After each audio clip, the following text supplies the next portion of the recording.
नागपूर विभागात म्हणजेच पूर्व विदर्भामध्ये पावसाने काही काळ सुरुवातीला दडी मारली, त्यामुळे शेतकऱ्यांच्या पेरण्या उशिरा झाल्या।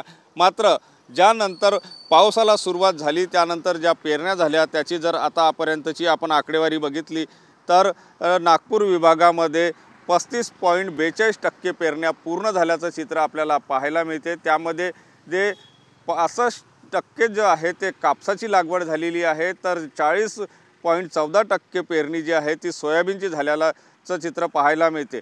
जिल्ह्यांचा जर विचार केला तर वर्धा जिल्ह्यामध्ये सर्वाधिक 58% पेरणी जे आहे ते वर्धा जिल्ह्यामध्ये झाल्याचं एकंदर कृषी विभागाचा जो अंदाज आहे त्यामध्ये दिसून येत आहे।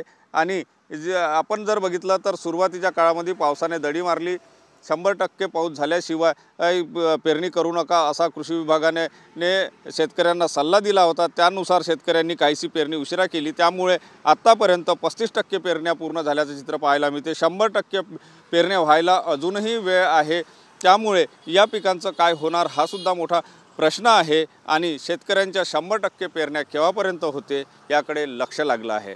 कॅमेरामन साईसह सुनील ढगे, TV9 मराठी, नागपूर।